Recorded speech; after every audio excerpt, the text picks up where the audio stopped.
Hello, good evening friends.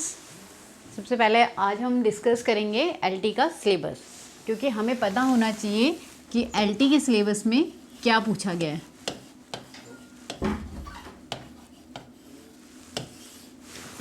सबसे पहला term है उसमें जो हमारा है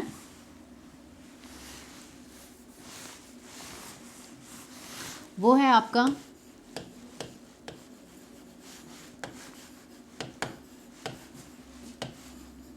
English grammar and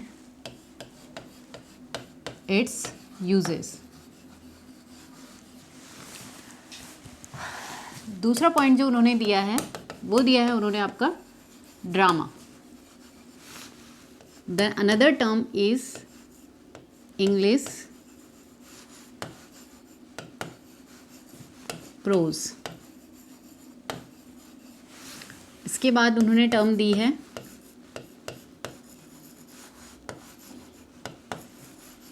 English poetry. But ये इंग्लिश पोइट्री कौन सी उन्होंने लिखा है, इसमें ब्रिटिश, अमेरिकन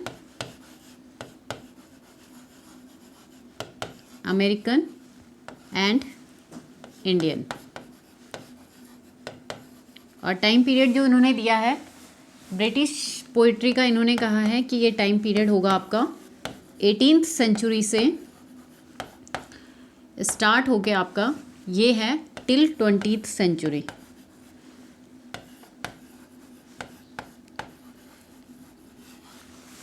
इसके बाद नेक्स्ट टर्म जो दी है इन्होंने वो दी है इंग्लिश फिक्शन।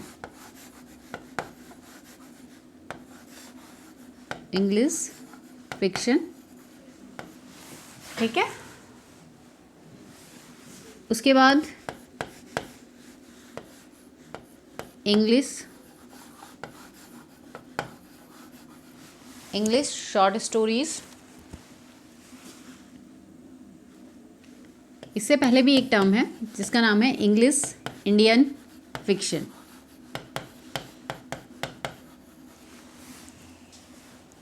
और लास्ट इन्होंने दिए है English Indian short stories. English Indian short stories.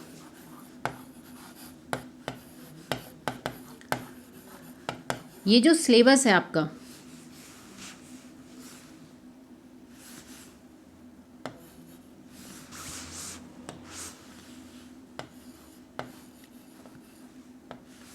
ये जो सिलेबस है, अगर आप इस सिलेबस को देखेंगे तो आपको यही समझ में नहीं आएगा कि पहले पढ़ना क्या है। तो सबसे पहले हम ये डिस्कस करेंगे कि एक्चुअल में हमें पढ़ना क्या है, क्योंकि इंग्लिश ग्रामर तो हमें पता है कि इंग्लिश ग्रामर में क्या है, लेकिन जो मेन टॉपिक है वो है आपकी दो चीज़ें। जब भी हम इंग्लिश को पढ़ते हैं तो हम देखते हैं कि इंग्लिश जो है वो दो होती है। एक होता है आपका ग्रामर और दूसरा होता है आपका literature. When you are preparing for any exam, जब भी आप किसी एग्ज़ाम के लिए प्रिपेयर करते हैं तो ग्रामर तो आपको हर टॉपिक में मिल जाता है। मीन्स अगर आप ग्रुप सी की तैयारी भी कर रहे हो, आप किसी भी सेंट्रल की गवर्नमेंट के एग्ज़ाम की तैयारी कर रहे हो, यूके SSC की कर रहे हो, चाहे SSC की कर रहे हो या SSC की, उसमें ग्रामर आप इजीली पढ़ लेते हो। लेकिन जो मेन टॉपिक है आपका वो है लिटरेचर। अब हमने देखा कि यहाँ पे जो सिलेबस है उसमें इंग्लिश ग्रामर का केवल एक टॉपिक है, जबकि ये सारा पोर्शन जो आपका आता है यहाँ से यहाँ तक, ये जो पूरा है ये है आपका लिटरेचर। तो हमें ये पता होना चाहिए कि हमें लिटरेचर क्या है। अब जब हम इस सिलेबस को देखते हैं तो एक और चीज़ यहाँ पे सामने आती है, और वो आती है आपकी कि लिटरेचर में आपको क्या क्या पढ़ना है। अगर आप यहाँ पे देखोगे तो आपको दिखेगा कि grammar and it's uses then okay, we understand that what is grammar and how to use grammar in English language. But the another term is drama, English prose, English poetry, English fiction और English short stories. General वे में देखा जाए तो ये सारी चीज़ें जो हैं ये लिटरेचर में आती हैं. These are the forms of literature. तो सबसे पहले हमें क्या क्या पढ़ना है. ग्रामर इज़ नेसेसरी, ये तो हम पढ़ेंगे ही. लेकिन इसके अलावा हम क्या पढ़ेंगे. हम पढ़ेंगे लिटरेचर. आप कहोगे मैम हमें ये तो पता है कि लिटरेचर पढ़ना है, लेकिन लिटरेचर में क्या. ठीक है, तो लिटरेचर में जो चीज़ें हमको देखनी है वो सबसे ज़्यादा इम्पॉर्टेंट है, और वो है आपकी, अगर आप देखोगे यहाँ पर तो क्या क्या है जो इम्पॉर्टेंट है.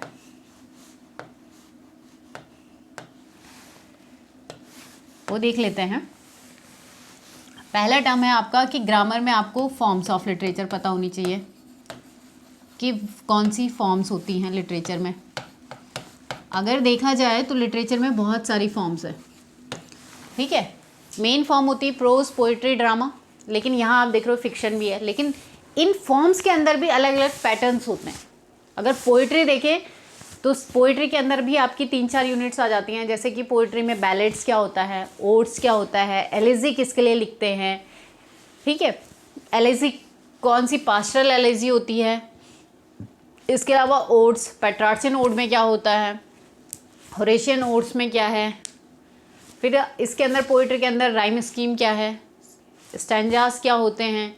ठीक है, कैंटोस किसे कहते हैं. तो ये सब चीज़ें आती हैं आपकी फॉर्म्स ऑफ लिटरेचर के अंदर. प्रोज में आते हैं आपके ऐसे क्या होता है, या शॉर्ट स्टोरी क्या है, नॉवल किसे कहते हैं, कौन सा नॉवल क्या है. नेक्स्ट आता है आपका फॉर्म्स ऑफ लिटरेचर के अलावा जो हम पढ़ेंगे वो है हिस्ट्री ऑफ इंग्लिश लिटरेचर. भाई जब लिटरेचर पढ़ रहे हैं तो हमें ये भी तो पता होना चाहिए कि लिटरेचर की हिस्ट्री क्या है, कहाँ से इंग्लिश जो है वो स्टार्ट होती है, कैसे इंग्लिश एक डायलेक्ट से एक लैंग्वेज में कन्वर्ट हुई, कैसे आपने उसमें देखा कि डायलेक्ट से लैंग्वेज में कैसे वो कन्वर्ट हुई, जब लैंग्वेज में आई तो उसमें क्या क्या चेंजेस आए, कैसे कैसे राइटर्स ने उसमें लिखना स्टार्ट किया, वो सब कुछ. और तीसरी चीज़ जो आपकी है वो हम देखेंगे इसमें कंट्रीज़. ये जो कंट्रीज़ है इसका मतलब है कि कौन कौन सी कंट्रीज़ का लिटरेचर हमें देखना है. ठीक है, तो अगर हम यहाँ पे बात करें तो हम यहाँ पे 3 कंट्रीज़ को देखेंगे. अब आपकी ये 3 कंट्रीज़ कौन कौन सी होंगी ये भी हमें पता होना चाहिए. सबसे पहले हम देखेंगे ब्रिटिश, बिकॉज अगर हम कभी भी लिटरेचर की बात करते हैं, आप लोगों ने लिटरेचर पढ़ाई है तो हम देखते हैं कि उसमें मोस्टली राइटर्स जो हैं वो ब्रिटेन से बिलोंग करते हैं. और जो इंग्लिश का लिटरेचर है मोस्टली 80% जो है आपका it's all belong to Britain. इसलिए सबसे पहले इसमें हम ब्रिटिश कंट्रीज़ का लिटरेचर देखेंगे. उसके बाद सेकंड आती है अमेरिका, यानी कि अमेरिकन लिटरेचर. आप लोगों ने सिलेबस में भी देखा कि सिलेबस में भी आपने देखा होगा कि 3 कंट्रीज़ की पोइट्री पे फोकस किया गया है, ब्रिटिश, अमेरिकन और आपकी इंडियन. तो इसलिए यहाँ पर इस चीज़ को देखना भी इम्पॉर्टेंट होगा. And third and the most important India, Indian literature को भी हम फोकस करेंगे, क्योंकि एक यूनिट इंडियन शॉर्ट स्टोरीज़ की तो उन्होंने अलग से दी है, प्लस उन्होंने पोइट्री भी दी है. यानी कि इंडिया में भी अगर हम देखेंगे तो इंडिया में भी हमें इंडिया की पोइट्री और इंडियन शॉर्ट स्टोरीज़, इन दोनों को हमें देखना होगा. यहाँ तक आप लोगों को क्लियर हो गया होगा कि हमें क्या क्या देखना है और कैसे कैसे देखना है. ओके, तो इससे आगे कंटिन्यू करते हैं. अब आपकी तीसरी चीज़ आती है कि मैम हम कैसे कवर अप करें. सबका क्वेश्चन होता है. तो हमने जैसे कि इसमें सिलेबस में देखा, हमने देखा कि ग्रामर एक अलग से टॉपिक है, लेकिन ये सारी क्या है फॉर्म्स ऑफ लिटरेचर. इसलिए फॉर्म्स ऑफ लिटरेचर और दूसरी चीज़ आपकी एजेस ऑफ इंग्लिश लिटरेचर जो हम ब्रिटिश हिस्ट्री में पढ़ेंगे, इन दोनों को हम साथ में लेके चलेंगे. साथ में कैसे कैसे, जैसे जैसे टाइम चेंज होगा, यानी कि जैसे जैसे एजेस चेंज होंगी उसमें न्यू फॉर्म्स भी आती रहेंगी. फॉर एग्जाम्पल अगर आप देखते हैं तो चौसर के टाइम पे जो पोइट्री फॉर्म्स लिखी जाती थी वो आपकी एलिजाबेथन में धीरे धीरे लैप्स हो गई और एलिजाबेथन में 2 और 3 नई फॉर्म्स आती हैं। फिर आप देखते हैं कि विक्टोरियन एज में नॉवेल्स ज़्यादा इस्टेब्लिश हो जाते हैं, जबकि उससे पहले शेक्सपियरियन टाइम देखें या एलिजाबेथन टाइम देखें तो वहाँ पे हम देखते हैं कि जो आपके ड्रामा है वो बहुत ज़्यादा फ्लोरिश्ड होता है एलिजाबेथन में। लेकिन प्यूरिटन एज आते जाते लैप्स हो गया। क्यों लैप्स हो गया अभी? तो ये सारी चीज़ें जो हैं जब हम ब्रिटिश एज को देखेंगे, British age of English literatures को देखेंगे, उसमें हम ये चीज़ें कंटिन्यू करेंगे और उसी में हम दोनों चीज़ें समझेंगे। ठीक है, अब आ जाता है आपका सबसे इम्पॉर्टेंट जिससे हम आज स्टार्ट करेंगे। ठीक है, जो मैंने आपको इसमें समझाया था कि हमें 3 चीज़ें पढ़नी है, फॉर्म्स ऑफ लिटरेचर और हिस्ट्री ऑफ इंग्लिश लिटरेचर। तो ये दोनों चीज़ें आपकी एक साथ कवर होंगी, यानी कि जब हम हिस्ट्री ऑफ इंग्लिश लिटरेचर देखेंगे तो उसी में हिस्ट्री को पढ़ते पढ़ते ही हम देखेंगे कि कैसे कैसे बीच में कौन कौन सी फॉर्म आ रही है। कब ऐसा टाइम आता है जब ऑडियंस के पास टाइम नहीं है कि वो थिएटर जाए और वो वहाँ से नॉवल स्टार्ट होता है। ये कब ऐसा टाइम है कि जब उनके पास इतना फ्री टाइम है कि वो थिएटर्स में जाके ड्रामास को देख सकते हैं। ये कब ऐसा टाइम आया कि जब इंडस्ट्रियल रिवोल्यूशन आता है, जब लोग विलेजेस छोड़ के शहरों की तरफ भागने लगते हैं। ठीक है, तो उस टाइम के लोगों के बीच में कौन सा जो फॉर्म था लिटरेचर को वो इस्टेब्लिश हो जाता है। तो इन दोनों चीज़ों को हम साथ में कंटिन्यू करेंगे। और जहाँ तक बात है कंट्रीज़ की, तो कंट्रीज़ को भी हम साथ में करेंगे। सबसे पहले हम कंट्रीज़ में देखेंगे history of British English literature. जब हमारा ब्रिटिश कंप्लीट हो जाएगा उसके बाद हम आएंगे अमेरिका पे। एज वी नो, हमें पता है कि अमेरिका और India both countries are colony of Britain once upon a time. ठीक है, आज नहीं है बट पहले थी। अमेरिका और इंडिया दोनों ब्रिटिश की क्या थी? कॉलोनी। अब एज वी नो, हम जानते हैं कि literature is the mirror of society. हमें पता है कि लिटरेचर जो होता है वो साहित्य समाज का दर्पण है। तो क्योंकि ब्रिटिश की कॉलोनीज रही हैं अमेरिका और इंडिया, तो हम ये भी देखेंगे कि इस ब्रिटिश लिटरेचर का इन दोनों पे क्या इफेक्ट पड़ा, कैसे ब्रिटिश लिटरेचर को इन्होंने मोटिवेट या डिमोरलाइज किया, कैसे धीरे धीरे इंडिया में इंग्लिश कंटिन्यू होती है। अमेरिका की डिस्कवरी कब हुई थी ये हम सबको पता है। अगर हम बात करते हैं तो डिस्कवरी होती है 1492 में और इंडियन डिस्कवरी हुई थी 1498 में। लगभग आसपास में इनकी डिस्कवरी होती है। दूसरी चीज़ क्या होती है कि अमेरिका को रूल करना इजी था ब्रिटेन के लिए जस्ट ऑफ इंडिया। क्यों? क्योंकि अमेरिका की जो लैंग्वेज थी वो क्या थी? English. They know English very well. उनके डायलेक्ट में फ़र्क था, अल्फ़ाबेट में फ़र्क था, लेकिन लैंग्वेज उनकी भी इंग्लिश थी। लेकिन इंडिया, जहाँ पे इंडिया की बात करते हैं, तो जैसे हम जानते हैं कि इंडिया में तो अभी के टाइम पे भी 33 लैंग्वेजेस हैं। 33 ऐसी लैंग्वेजेस हैं जो कॉन्स्टिट्यूशन में हैं, लेकिन इसके अलावा उस टाइम पे तो क्या होती थी? डायलेक्ट्स। इंडिया में इंग्लिश लैंग्वेज थी? नहीं थी। तो ब्रिटेन को क्या हुआ? इंग्लिश को यहाँ इस्टेब्लिश करने में बहुत दिक्कत आई। अगर वो अमेरिका में जाएंगे तो वो एक कॉमन वे में बात करेंगे, कन्वर्सेशन जो होगा वो इंग्लिश टू इंग्लिश होगा। लेकिन जब वो इंडिया में आएंगे तो भाई कहाँ कन्वर्सेशन करेंगे?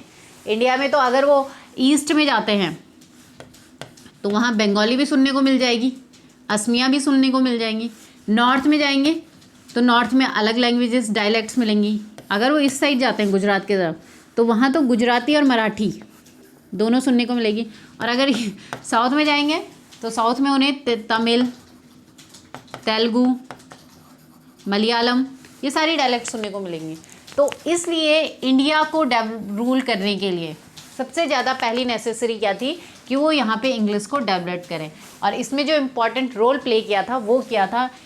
1833 में जो चार्टेड में आया था, एजुकेशन बिल जो पास हुआ था, ठीक है, 1833 में, और जिसके लिए माना जाता है यहाँ पे फादर ऑफ इंग्लिश इंडिया में। फादर ऑफ इंग्लिश किसको कहा जाता है? लॉर्ड मैकॉले को। लॉर्ड मैकॉले वो पहले आदमी हैं जिन्होंने कहा कि हम क्यों इंडियन लैंग्वेज सीखें। भाई इतनी स्टेट्स हैं, हर स्टेट की अपनी लैंग्वेज है, इतनी लैंग्वेजेस सीखने से अच्छा है कि हम उनको एक कॉमन लैंग्वेज दे दें और हम वो कॉमन लैंग्वेज क्या देंगे उनको, इंग्लिश, जिससे क्या होगा, हमें भी कन्वर्सेशन करने में आसानी रहेगी और हमें कोई दूसरी लैंग्वेज भी नहीं सीखनी पड़ेगी। ठीक है, तो इस तरह से यहाँ पे हम देखेंगे कि 1833 के बाद इंग्लिश जो है वो इंडिया में इस्टेब्लिश्ड होती है और फिर यहाँ पे इंडियन राइटर्स इस्टेब्लिश होंगे। भाई जब तक आप किसी लैंग्वेज को नहीं जानोगे आप उसमें कैसे लिख लोगे। जबकि अमेरिका का हम वो टाइम पीरियड देखेंगे जहाँ उनकी डिस्कवरी हुई, उसके बाद धीरे धीरे उन्होंने लिटरेचर लिखना स्टार्ट किया इंग्लिश में, और किस किस वे में अमेरिकन लिटरेचर जो है वो इस्टेब्लिश्ड हुआ और फिर उसका टाइम पीरियड चल रहा है, यहाँ हम समझेंगे। तो आज हमारा जो पहला टॉपिक होगा वो होगा हमारा the ages of British literature.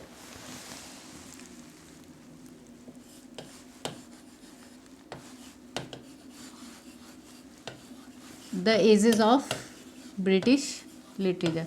सबसे पहले हम ब्रिटिश लिटरेचर को समझेंगे कि ब्रिटिश लिटरेचर क्या है। बेसिकली जो देखा जाता है तो ब्रिटिश लिटरेचर में English as a language establish होती है आपकी चौसर के टाइम पीरियड में।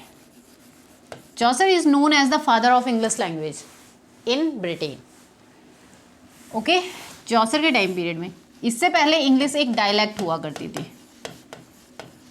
ठीक है, एक डायलेक्ट थी, आम लोगों की भाषा थी, लेकिन उसको इतना नाम नहीं मिला था कि ब्रिटेन में वो एज अ लैंग्वेज, एक डायलेक्ट को एक लैंग्वेज बनने में टाइम लगता है।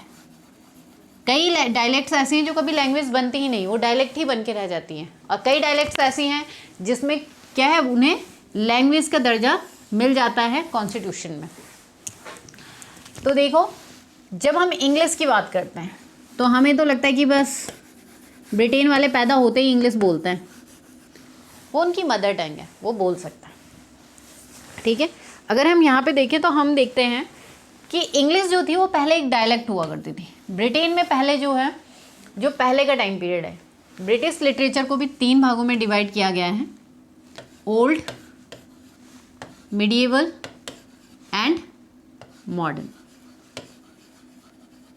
3 अलग अलग टाइम पीरियड हैं ब्रिटिश में। ओल्ड टाइम पीरियड आपका चलता है 650 से, जहाँ से हमें उनके जो है साक्ष्य मिलते हैं किस चीज़ के, कि लिटरेचर वहाँ पे लिखा जाता था, मैन्यूस्क्रिप्ट्स जहाँ पे हमें मिलते हैं। और ये टाइम पीरियड चलता है आपका 1340 तक। 1314 तक ये टाइम पीरियड चलता है। जब मिडिएवल आता है, यहाँ पे इंग्लिश फुल इस्टेब्लिश्ड हो जाती है एज अ लैंग्वेज, और जब ये एज अ लैंग्वेज इस्टेब्लिश्ड होती है तो इसका टाइम पीरियड चलता है 1340 से 1550 तक। इस टाइम पीरियड में इंग्लिश इस्टेब्लिश होती है एज अ लैंग्वेज। अभी मैंने फॉर्म्स की बात नहीं करी है, फॉर्म्स अब आएंगे। मॉडर्न आपका शुरू हो जाता है 1550 से, जो अभी चल रहा है। आप कहोगे मैम मॉडर्न की बात कर रहे हो और 15th सेंचुरी में, ये बात सच है, क्योंकि यहाँ पे मॉडर्न का मतलब होता है कंटिन्यू चेंजेस आना।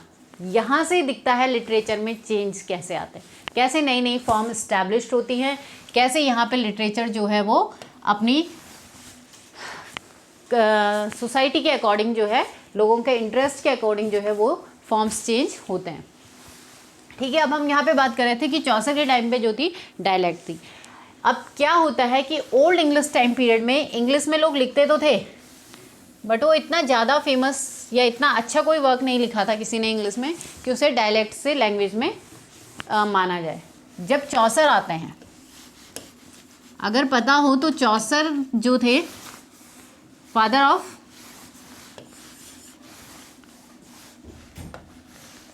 ऑफ इंग्लिश लिटरेचर और लैंग्वेज, चौसर।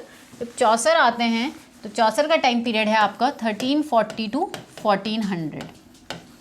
यहाँ पे से क्या होता है कि चौसर ने एक वर्क इंग्लिश लैंग्वेज में लिखा, और इंग्लिश, या यूँ कहें कि चौसर ने एक वर्क है जो इंग्लिश डायलेक्ट में लिखा, और डायलेक्ट से वो क्या हो गई, वो लैंग्वेज में कन्वर्ट हो गई। इन्हीं के लिए मैथ्यू आर्नोल्ड ने कहा था कि Chaucer found English as a brick and make it marble, यानी कि उन्होंने उसको एक ईंट की तरह उठाया और उसे संगमरमर की तरह बना दिया। इनडायरेक्ट वे में वो ये कहना चाहते हैं कि उन्होंने एक डायलेक्ट उठाई, और वो डायलेक्ट जो है आने वाले कुछ सालों में एक लैंग्वेज बन के उभर गई, जिसे हम आज कहते हैं इंग्लिश। अब हम यहाँ पे बात करेंगे कि चौसर के टाइम पीरियड क्या था। चौसर के टाइम पीरियड में क्या थी कि 4 डायलेक्ट्स होती थी, यानी कि ब्रिटेन में 4 डायलेक्ट्स थी और उन डायलेक्ट्स को लेके चौसर कंफ्यूज थे। चौसर ने कहा कि मैं अगर वर्क लिखूंगा, सर इसे बैक कैसे करना,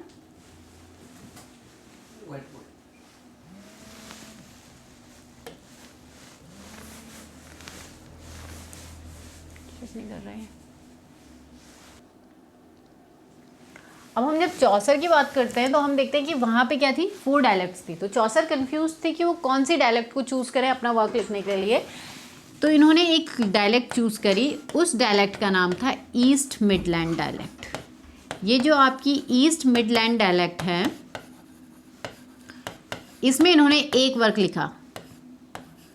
किसी को नाम पता है उस डायलेक्ट का, उस वर्क का? एक नाम चौसर के नाम का, वो था कैंटरबरी टेल्स। एकमात्र ये कैंटरबरी टेल्स, इसके नाम के आगे टेल्स है but it's not a tales, it's a poetic form. ठीक है, एक वर्क ये चौसर लिखते हैं कैंटरबरी टेल्स इन इंग्लिश, और वो भी कंप्लीट नहीं लिख पाते हैं, इनकम्प्लीट वर्क है इनका कैंटरबरी टेल्स। और उस एक वर्क को जो इन्होंने ईस्ट मिडलैंड डायलेक्ट में लिखा, तो ये क्या बन गया कि ईस्ट मिडलैंड डायलेक्ट ही आगे चल के आपकी इंग्लिश लैंग्वेज बन जाती है। आई होप आपको यहाँ तक ये चीज़ क्लियर हो गई हो। ये चीज़ मैं सिर्फ आपको ये समझाने के लिए कि हम ब्रिटिश लिटरेचर को क्यों पढ़ रहे हैं, क्यों हम हिस्ट्री देख रहे हैं the ages of British literature की, क्योंकि हमें ये पता होना चाहिए। लेकिन चौसर पे जाने से पहले जब हम कोई घर बनाते हैं तो उसकी फाउंडेशन करते हैं, तो उसी तरह चौसर पे जाने से पहले हम देखेंगे कि चौसर से पहले का टाइम पीरियड क्या था। ठीक है, तो सबसे पहले आता है आपका ओल्ड इंग्लिश पीरियड।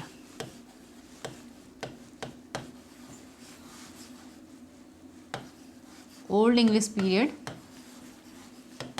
ये टाइम पीरियड था इसका 450 से स्टार्ट होता है और आपका चलता है 1340 तक। ठीक, इस टाइम पीरियड में 2 एजेस आती हैं। पहला आता है एंग्लो सेक्शन।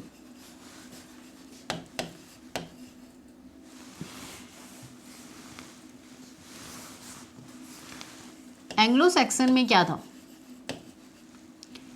पहले आती है आपकी एंग्लो सेक्शन एज। ये एज आपकी रहती है 450 to 1066। कहीं आपको इसका कई जगहों पे 1060 भी मिलेगा, बट जो बिल्कुल सही टाइम पीरियड है वो है आपका 1066। एंग्लो और सेक्शन, ये 2 अलग अलग क्या थी, वहाँ पे जातियाँ थी जो रूल ओवर करती थी, एंग्लो और सेक्शन, और इन्हीं के नाम पे जो है वहाँ पर एंग्लो सेक्शन टाइम पीरियड चलता है। इसके बाद एक तीसरी जाति, जैसे इंडिया में पहले मूल निवासी कौन थे, द्रविड़ थे। उसके बाद मध्य एशिया से आर्यंस आए, उन्होंने उनको डिफीट किया और now they become the ruler of India. वैसे ही यहाँ पे एंग्लो सेक्शंस रूल कर रहे थे। 1066 में नॉर्मन कन्क्वेस्ट होता है, यानी कि एक नई जाति जो है वो इनको रूल करने के लिए आती है, next tribe who is known as the Normans, और यहाँ पे ये है एंग्लो नॉर्मन एज।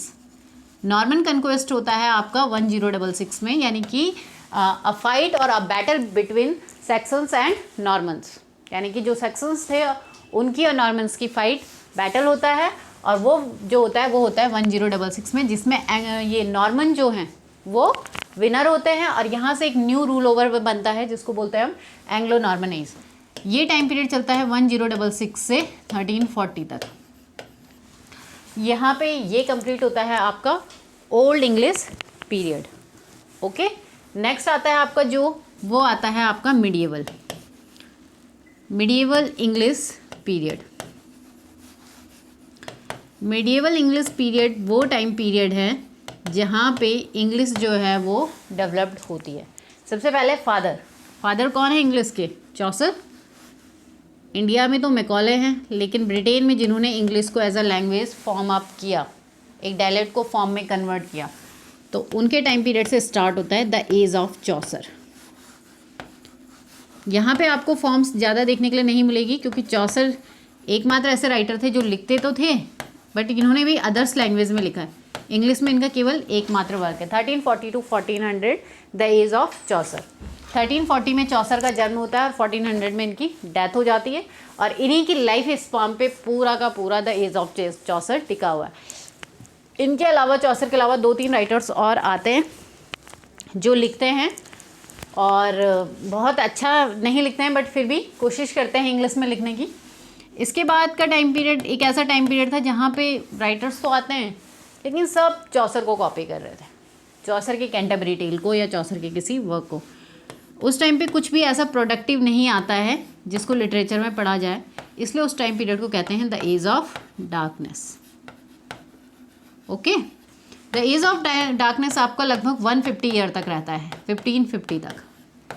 यहाँ पे तक क्या है, आपके चौसर के ही कॉपी राइटर्स आते हैं जो चौसर को ही कॉपी कर रहे हैं, कुछ नया नहीं लिख रहे हैं, या तो चौसर के किसी वर्क को ट्रांसलेट करके लिख रहे हैं। तो ये एज जो है, ये इस एज को नॉन प्रोडक्टिव एज कहते हैं। ब्रिटिश हिस्ट्री में एक ऐसा टाइम पीरियड जब लिटरेचर में कुछ भी नया नहीं आता है, तो उस टाइम पीरियड को कहते हैं द एज ऑफ डार्कनेस। इसका टाइम पीरियड था 1400 टू 1450। ओके, अब इससे आगे चलते हैं हम। जो थर्ड टर्म हमारी आती है उसको कहते हैं हम मॉडर्न। मॉडर्न का मतलब होता है जिसमें कंटिन्यू चेंज हो रहे हो। तो modern English literature in the history of Britain. Modern English literature में अगर आप देखेंगे तो सबसे पहले 1550 में आता है आपका जो टाइम आता है, वो होता है the Renaissance.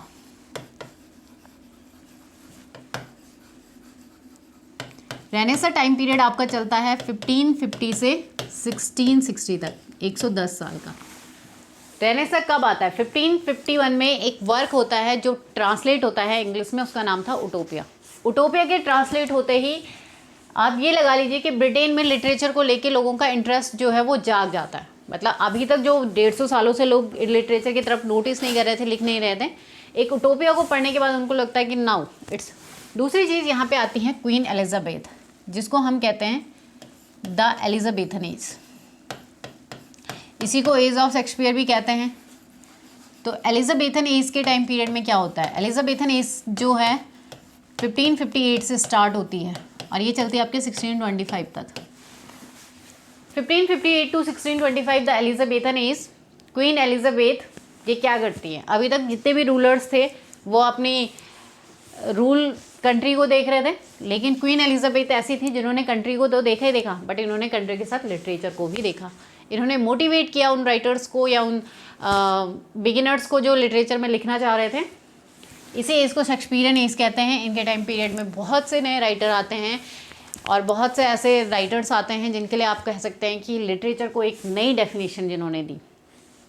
For example Edmund Spenser आते हैं, सर फिलिप सिडनी आते हैं, बेन जॉनसन आते हैं, विलियम शेक्सपियर आते हैं, यूनिवर्सिटी विट्स राइटर आते हैं। और इनकी डेथ के बाद, इनकी डेथ वैसे 1603 में हो जाती है, लेकिन इनके कंटेम्प्रेरी जो राइटर्स थे वो 1625 तक लिख रहे होते हैं। कोई रिवोल्यूशन नहीं, कोई अटैक नहीं, इसलिए इनके टाइम पीरियड को 1625 तक रखा गया है। इस टाइम के बाद एक और टाइम पीरियड आता है, वो आता है आपका द प्यूरिटन एज। अगर हम प्यूरिटन एज की बात करें तो जैसे कि इसके नाम से ही पता चल रहा है कि प्यूरिटन एज में क्या था कि एक रिलीजियस ग्रुप था जिसका नाम था प्यूरिटस। उन्होंने क्या किया, उन्हें लगा कि जो किंग है वो अच्छा नहीं है और लिटरेचर में जितनी भी वर्क्स लिखे जा रहे हैं वो सिर्फ और सिर्फ किंग को प्रेस कर रहे हैं, सोसाइटी को नहीं देख रहे हैं। तो इन्होंने क्या किया, इन्होंने किंग के अपोजिट खड़े हो गए और यहाँ पे जो है एक नया एज स्टार्ट हो जाता है 1625 से, प्यूरिटन एज। प्यूरिटन एज में आपके जो मेन राइटर हैं वो है आपके जॉन मिल्टन। जॉन मिल्टन के 2 वर्क्स हैं, पैराडाइज लॉस्ट, पैराडाइज अगेन। इसके अलावा इन्होंने बहुत से और वर्क लिखे हैं जैसे कि ऑन हिज ब्लाइंडनेस। ये 2 टाइम पीरियड आपके रेनेसा के अंदर आते हैं, लेकिन जब प्यूरिटन्स की लिमिट्स क्रॉस हो जाती है 1649 में, 1642 में सिविल वॉर वहाँ पर एक तरह से होता है, या सिविल जो है वो रिवॉल्ट कर देते हैं। जब थिएटर्स क्लोज हो जाते हैं, थिएटर्स क्लोज तो ड्रामा लिखना बंद, यानी कि ड्रामा की फॉर्म एक तरह से ख़त्म। जो एलिजाबेथन में बहुत ज़्यादा इस्टेब्लिश्ड हो गया था ड्रामा, जिसमें आपको एलिजाबेथन में 7 या 8 ड्रामा की फॉर्म्स नहीं देखने को मिल रही थी, वही प्यूरिटन एज की 1642 में बिल्कुल क्लोज्ड। ड्रामा थिएटर क्लोज तो ड्रामा क्लोज, वहाँ पे पोइट्री को ये सपोर्ट करते हैं, प्रोज लिखना स्टार्ट करते हैं। इसके बाद 1660 में फिर वहाँ पे रिवॉल्ट होता है और एक नई एज स्टार्ट आती है, रेस्टोरेशन एज। रेस्टोरेशन एज के नाम से ही पता चलता है कि ये वो एज है जहाँ पे लिटरेचर जो है वो रिस्टोर होता है। और यहाँ पे एक बहुत बड़े राइटर्स आपके आते हैं जिसको कहते हैं ड्राइडन। ड्राइडन के नाम पे ही इस एज को द एज ऑफ ड्राइडन के नाम से भी जाना जाता है 1700 तक। यहाँ पे क्या होता है, सबसे पहला काम थिएटर्स को रीओपन किया जाता है। जब थिएटर्स रीओपन होते हैं तो ड्रामा में भी चेंजेस आते हैं। अब वही लोग जो शेक्सपियर के ड्रामास को दिन रात देख रहे हैं, उनको प्रेज कर रहे हैं, वही लोग कह रहे हैं कि नहीं ये अच्छा नहीं लिखा है शेक्सपियर ने, क्या लिखा है शेक्सपियर ने, कुछ मज़ा नहीं आ रहा, बेवकूफ़ों वाला वर्क है। इस तरह से होते होते यहाँ पे जो है वो नई फॉर्म्स आती है ड्रामा की, 2 नई फॉर्म्स आती हैं। इसके बाद का टाइम पीरियड जो आपका आता है रेस्टोरेशन 1700। इसके बाद आता है the 18th century literature. The 18th century literature, ये जो आपका द 18th सेंचुरी लिटरेचर है ये आपका चलता है 1700 से 1798 तक। लगभग देखा जाए या पूरी तरह से देखा जाए तो 18th सेंचुरी को पूरा कवर अप करता है आपका 18th सेंचुरी का लिटरेचर। यहाँ पे भी कुछ आपके पॉलिटिकल चेंजेस आएंगे जिससे क्या होगा, लिटरेचर में फिर फॉर्म्स चेंज होंगी, और जब फॉर्म्स चेंज होती है तो एजेस चेंज हो जाती है, ठीक है। और इसके बाद आती है आपकी the romantic as. The romantic as को लाने का मेन जो क्रेडिट है वो एक ही कैरेक्टर को नहीं जाता है। यहाँ पे कुछ राइटर्स हैं जो प्री रोमांटिक एज के हैं, यानी कि जो 18th सेंचुरी के हैं, उन्होंने कुछ ऐसा लिखा जिससे रोमांटिक एज के राइटर्स मोटिवेट होते हैं। और 1798 में एक वर्क आता है जिसका नाम होता है आपका lyrical ballad, published by William Wordsworth and एस्ट्री Coleridge. ये दोनों मिलकर एक वर्क पब्लिश करते हैं लिरिकल बैलेड, जिसको बहुत ज़्यादा लोग सपोर्ट करते हैं, प्रेज करते हैं। और फिर ये क्या करते हैं, ये उस वर्क को आगे लेके जाते हैं और यहाँ पे एक नई एज स्टार्ट हो जाती है आपकी 1798 से 1837 के बीच में, जिसको हम क्या बोलते हैं, the romantic as. Romantic as में 1832 के टाइम पीरियड में मोनार्ची चेंज होती है। नेक्स्ट आती हैं क्वीन विक्टोरिया। दूसरी चीज़ यहाँ पे क्या होती है कि रोमांटिक एज के जितने भी राइटर्स होते हैं, भाई इमॉर्टल तो कोई है नहीं, मॉर्टेलिटी है, धीरे धीरे वो लोगों की डेथ हो जाती है, तो रोमांटिक एज का स्कोप जो है वो धीरे धीरे डाउन हो जाता है। और विक्टोरिया के क्वीन के बनते ही, जैसे ही विक्टोरिया क्वीन बनती है, वहाँ पे एक न्यू एज इस्टेब्लिश्ड होती है जो उन्हीं के नाम पे थी, द विक्टोरियन एज।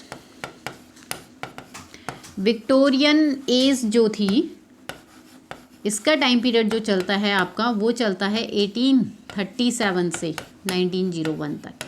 सबसे ज़्यादा नॉवेल्स की फॉर्म्स जो है वो हमें विक्टोरियन एज में देखने को मिलेगी।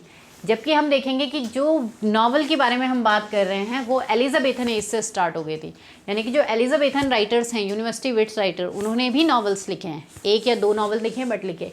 उसके बाद जब 18th सेंचुरी आती है तो वहाँ पे 4 व्हील्स ऑफ इंग्लिश नॉवेल्स के हमें देखने को मिलेंगे। अब वही सबसे ज़्यादा एस्टेब्लिश्ड होगा विक्टोरियन में। 1901 के बाद का टाइम पीरियड आता है आपका द मॉडर्न एज, जिसको हम कहते हैं। द मॉडर्न एज में क्या होगा, 1901 के बाद धीरे धीरे क्या होती है, जो कॉलोनीज़ होती हैं ब्रिटेन की, वो रिवॉल्ट करने लगती हैं। अब जब रिवॉल्ट कर रही है तो पॉलिटिकल कंडीशन क्या होगी, पॉलिटिकल कंडीशन पे असर पड़ेगा। जब ब्रिटेन की पॉलिटिकल कंडीशन पे इफेक्ट पड़ता है तो उसके लिटरेचर पे इफेक्ट पड़ेगा। तो 1901 से 1945 तक का टाइम पीरियड आता है आपका मॉडर्न एज। इस मॉडर्न एज में क्या है, जो ब्रिटेन ने फेस किया या जो पूरे वर्ल्ड ने फेस किया था वो थे 2 world war, world war first and world war second. उन वर्ल्ड वॉर का जो राइटर्स के माइंड में या एक पब्लिक के माइंड में जो इफेक्ट पड़ता है और उसके इफेक्ट के कारण जो वो लिखता है वो हम यहाँ पे देखेंगे। और इसके बाद का टाइम पीरियड आता है आपका the post modern age. Post modern age में हम देखेंगे 1945 से करंट तक का टाइम पीरियड। ठीक है, करंट तक का इसलिए क्योंकि इंडिया में तो भाई 1833 के बाद इंग्लिश आया है, तो उसके बाद ही हम यहाँ पे इंग्लिश वर्क देखेंगे।